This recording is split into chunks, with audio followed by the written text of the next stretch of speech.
গাজীপুরে বসবাসরত বরিশাল বিভাগের জনসাধারণকে ঐক্যবদ্ধ রাখার এবং নানামুখী সামাজিক ও মানবিক কার্যক্রম বাস্তবায়নের উদ্দেশ্যে বরিশাল একতা ক্লাব গাজীপুর নামক একটি অরাজনৈতিক সংগঠনের আত্মপ্রকাশ ও পরিচিতি সভা 2025 অনুষ্ঠিত হয়েছে।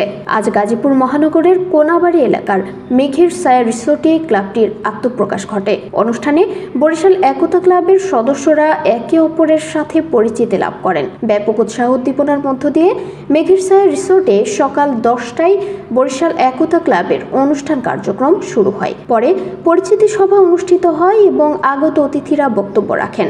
অনুষ্ঠানে অতিথিরা তাদের বক্তব্যে নবগঠিত বরিশাল একতা ক্লাবের সফলতা কামনা করেন এবং মানবিক কার্যক্রম বাস্তবায়নের ক্ষেত্রে যে কোনো ধরনের সহযোগিতার আশ্বাস দেন। অনুষ্ঠানের এক ফাঁকে ক্লাবের নেতৃবৃন্দ ও সদস্যরা অতিথিদের ফুলের তোড়া দিয়ে সংবর্ধনা জানান। গাজীপুরে বসবাসকারী এলাকাবাসী ঐক্যবদ্ধ থেকে নিরীহ, অসহায়, দারিদ্র, নিপীড়িত মানুষের পাশে থেকে মানবিক কার্যক্রম করার লক্ষ্যেই বরিশাল একতা ক্লাবটি গঠন করা হয়েছে বলে জানান ক্লাবের নেতৃবৃন্দ ও সদস্যরা। আত্মপ্রকাশ ও পরিচিতি সভায় সভাপতিত্ব করেন বরিশাল একতা ক্লাব গাজীপুরের আহ্বায়ক মোহাম্মদ সাইফুল ইসলাম। অনুষ্ঠানটি উদ্বোধন করেন ওই ক্লাবের উপদেষ্টা মোহাম্মদ মফিজুল ইসলাম মফিজ। আমাদের বরিশাল সংগঠনটা করার উদ্দেশ্য একটাই, আমরা ঐক্যবদ্ধভাবে আমরা বরিশালবাসী যারা আছি সবাই একই ছাতার নিচে থাকতে চাই।